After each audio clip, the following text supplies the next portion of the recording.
Just loading. Fab, we are live. Hi everyone and welcome to Online Events Made Simple. I'm your host, Rhianne Berry, and I'm the Marketing and Events Manager here at EventMind. And today I'm joined with the lovely Emma Barr. Emma, would you like to introduce yourself? Yeah, thank you very much, Rhianne. I'm Emma Barr. I'm the Events and Training Advisor for the Royal College of Midwives. When I'm not home working, we're based up in London. So it's been quite a weird Exciting. week. Yeah. Yeah, we were just talking about this, how you normally commute from Brighton, which I still think is a bit crazy. I could never do that, but good for you. And for people listening, I'm sure they've heard of RCM, but explain a bit more about what you do. We were just saying, is it an association? Is it a company, an organisation? Explain a bit more about what that is. Of course. So the Royal College of Midwives, we're a membership body for most midwives across the UK, and also we're a membership body for our maternity support workers, which is quite fascinating. We've got a really high membership, which is really, really good, and we've seen it increase in the last year, which is even better. For myself, I produce the training courses and help with the conferences. So we usually have in normal times a big 3,000 person conference a year held somewhere around the country. And then we also have an additional 3 or 4 conferences throughout the year. And on top of that, we do residential training throughout the year as well. So it's a very, very busy schedule. It's about 80 to 90 events a year we manage. That is a lot. I mean, I'm just organising like 2 events at the moment, and that's enough. I could never do 90. That's amazing. But obviously the past year, like you said, in normal circumstances, you'd have like a nice 3,000 people conference, which, you know, they've not been able to happen as such. How have you found this past year as an association? I guess it's been a bit of a tricky one, I think. It has. I mean, to be honest, when we went into lockdown, so last March, was quite weird because we'd held 2 conferences back to back in Leeds, and those were our last 2 face-to-face events, and we kind of knew at that point it was going to be the last one. So that was strange, and then to be plunged into it was equally bizarre for us. And then we had the whole thing of, well, how do we switch this virtual? But not only that, obviously 90% of our membership are key workers, so we had to be really aware of, we can't put on too many events because they're not going to be able to attend, and we need to support them as much as possible. So we did kind of have a little bit of a lull, which gave us the time to think about, how do we want to turn our events virtual? And what's the best platform? Because obviously with so many platforms at the beginning showing up, it's like, how do we do this? How can we help the NHS the best to produce very short events so they can keep their learning up? But at the same time, you know, they're relevant was really important for us, and not to take too much time away from, if they did get a day off or they did have a couple of hours free time, we didn't want them to have to be watching us talking about things. We wanted them to be able to have that downtime, which is very, very important for our midwives and MSWs. Yeah, no, definitely. And I mean, especially like you said, you work with key workers, which must be even more tricky. I think one hurdle is kind of coming across the virtual event, trying to figure that out. But then the other hurdle for you is finding time that people actually want to attend or have the time to attend as well. So that must have been pretty tricky for you. It has. We listened a lot to what they said, and we did talk to them like, do you want events? And after sort of the initial influx of everything that happened, they were like, well, actually, we do want to talk, and we want to talk about what's happening to us. So quite a lot of our initial events were around a big campaign the RCM runs, which is Caring for You, which is all about their health and well-being and everything. So we were sharing ideas from different branches around the UK, going, well, look, this is what this branch is doing to help their workers, and this is what that branch is doing. And we were so lucky, so many businesses and members of the public donated. So we had lots of hand cream being sent to our midwives and drinks. I mean, Easter last year, the photos were incredible. All these gifts of chocolates and fruit and veg, all this kind of stuff was so wonderful. And it was lovely to see and be a part of that, and just helping out our members to do those events. Because that was really key. It was like, you've got to socially distance, but we'll help you with the platforms. We'll teach you to use Zoom or Microsoft Teams and all these different types of things, so that they could hold an effective event while we sort of stood in the background and watched. And it was really wonderful. Yes, and you touched on the platform, which everyone that we speak to who's an event organizer have said it's tricky. There's so many on the market. I think now there's pushing probably 400. I mean, how did you find the platforms that worked best for your events? Because I'm sure you went on quite a few demos, you did your research. Yeah, we did a lot of research and we kind of thought, well, the most important thing for us was how easy is it for our members? It Yeah, wasn't about how easy it was for us, it's our members.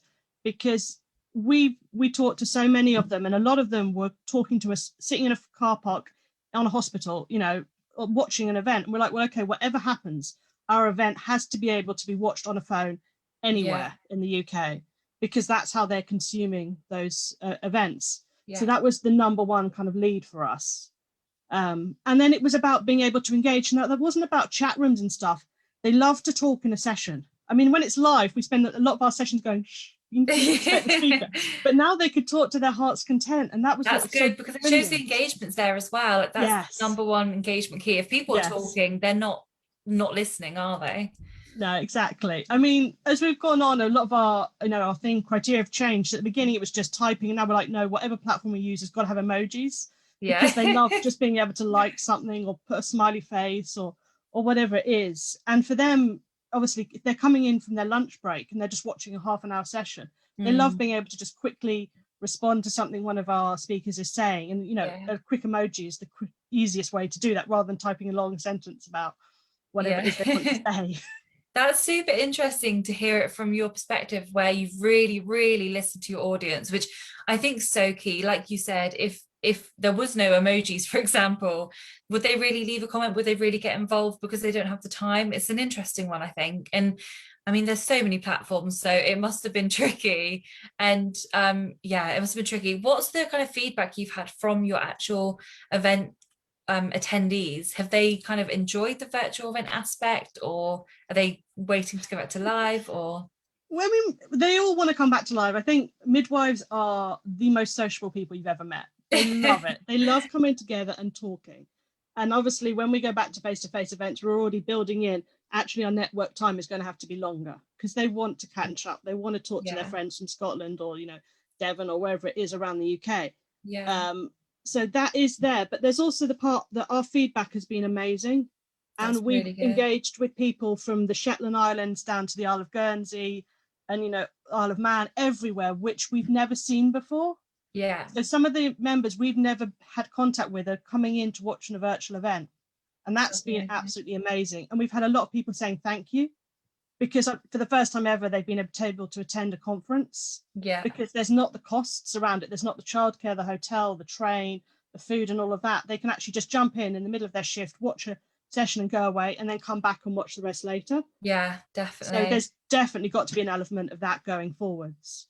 That's yeah, that's really interesting actually. I think that's one of the main benefits I would say of virtual events, being able to Yeah. just log on. You don't need to be dressed. You could wear your pajamas, or like you said, you could be on shift and just be able to quickly log on, have a little look, which I think that's super interesting.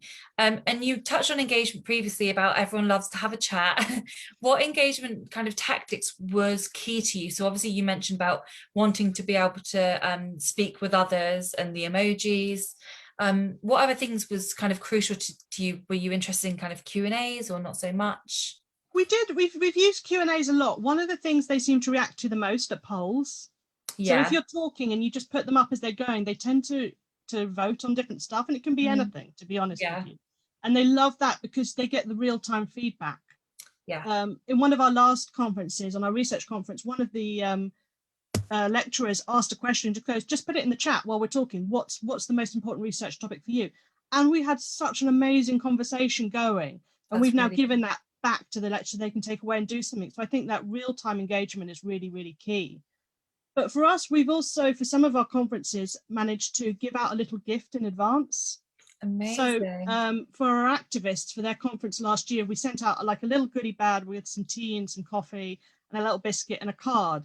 And actually, the thanks we got from that and the feedback was really, really good. And we've carried on doing that with some of our smaller events, just to get Yeah. them drawn in before we start, Yeah. getting them engaged with us and talking. Admittedly, a lot of the chocolate seems to have gone to the kids, but you kind of expect that. Exactly. And that's super interesting actually, because at Eventmind, we recently wrote a blog on corporate gifting. And there is so much proven stats out there that show that if you do give them beforehand, or even just provide them, like you said, with some chocolate or something nice that you know they're going to use, it almost builds up the suspense like, oh, I can't not attend now. Yeah. And I think that's lovely. You're choosing gifts as well, which are going to be used, because obviously sustainability is such a big thing. And I mean, you're Yeah. not going to throw out some chocolate, are you? Like you said, you'll give it to your No. kid or pass it on. Yeah, we've tried to be sustainable, and where possible, we've tried to source everything as local as we can to the event. So we'll Yeah, go to a local business and go, can you help us source this, rather than one of the big corporate companies, which, don't get me wrong, are amazing, but it's nice to be able to say, right, well, we're in Cardiff, can a business in Cardiff help us out, or can a yeah. business here help us out? And that's really important, I think, at these difficult times. Definitely, yeah. And obviously you touched on the members enjoying the virtual events. What do you think is going to happen in future? Do you think that you're going to keep the virtual aspect just purely to be able to kind of communicate with everyone? Or do you think you're just going to go back to live? How do you see that whenever things do actually go back to normal? There's certainly so for we hold training courses for our activists throughout the year. There's certainly going to be a big virtual element, because for one region alone, you're looking at the whole of the southwest of England. Well, if you think that's from Cornwall all the way up to like Portsmouth, that's a Yeah, massive area. So there will be definitely virtual events held, and then we'll do like one or two, you know, face to face throughout the year. The rest of them, we're looking obviously at hybrid, and it's going to be interesting to see how some of the bigger events cope with that hybrid approach in the next yeah, few months. But I think there's also that there's still the fear of, you know, how do you run an exhibition effectively in yeah, social distancing, and making sure everyone's comfortable as well, not just, exactly. you know, the attendees, but also all the staff that've got to be on site and all of that, and how does that work, Yeah. is really key. Because, you know, the exhibitions we used to go to are amazing, but you're like shoulder to shoulder with everybody, and like no one's going to want to do that I going think that forward. now that was actually like allowed, it's so weird, isn't it? It's like when I think back to music festivals, I'm like, wow, did I really enjoy that atmosphere? Exactly. It's so Yes. weird. But no, that's super interesting. I think I mean, it's definitely shown to you that you can, communicate with different people that are completely, you've maybe never spoke to before. I think in that aspect, it's good. What kind of challenges did you face? Because I'm sure that you faced a few. Was engagement ever a concern, or did you kind of Yeah, face any engagement. hurdles? Yeah, engagement is a concern. I think for us, it was the shock of how late people book for online for Yeah, virtual event is a big really, difference. you kind of have to be like, no, sit on your hands. They're going to book. You know they're going to book. But Yeah, I mean, obviously, conferences you used to get booked up 2 months in advance. Now you could be a week out and still have 30. And then the yeah, last few days, you'll get 200 people book. And I think for us, because all of ours are shift workers, it's waiting to see, you know, whether they're going to book and if they can book. And obviously, we're looking at when the lockdowns happen and when they're not happening. And if there's a rise in X, then we need to make sure, you know, that can work with our events. definitely. So that's been a big hurdle. The other one I think has really been just training up staff to run the tech side of it, because you've had to Mm, train people virtually. That's a massive ask. yeah. Even the new system go, right, you need to train this, because normally you'd sit over someone's shoulder or next to them while they moved around the different aspects, whereas I've trained myself and everything, and then had to train a whole team about how to use different platforms. Yeah, so different. Massive challenge Yeah. for every event professional right now. It definitely sounds like you're doing very well, and the engagement, your members are clearly really engaged and enjoying it. So that's always a good sign. What advice would you have for any event organizers out there who might still be kind of apprehensive or have concerns? What advice do you wish was out there when you kind of, well, you took your events online, you were forced to take your events online? Don't be afraid to ask questions. I Yeah. mean, I would sit on a really amazing group of Royal College's event managers, and we literally just worked off each other, asking questions all the time. And no one I've met has not wanted to share what's going on or show me their Yeah. platforms. I mean, most of my demos haven't been with the companies, they've been with people who are actually physically using the platform. So I Amazing. think that's better, because you can feel your way around the platform rather than what the Definitely. salesperson wants to show you. So yeah, don't ever be afraid to ask questions, and join, you know, groups on LinkedIn or wherever you Yeah. can, because they've got a lot of information. And I've been so fortunate this last year, I've been part of the Fast Forward 15 Yes, I've group, heard of this. And which everyone, is yeah, it sounds great. fantastic. So Faye Sharp, she runs the mentor program, and I've working with 15 amazing women. We've all been through the bizarrest of years you can ever imagine. We've Yeah. never met face to face ever, and we're about to design, well, we're in the process of about to launch our virtual fashion show, which will be going Amazing. live on the 20th of May to raise money for New Life. That's really Um, good. so yeah, working off them and, you know, just asking questions, because they've all got different expertise and different ideas. And yeah, get yourself a mentor. That's a really good thing I would say to anybody out there. I think that's a really good point. And so many people are talking about Fast Forward 15. So I think it definitely is something worth checking out, something I wish was around when I had graduated and just needed a bit more guidance. I think that sounds fab.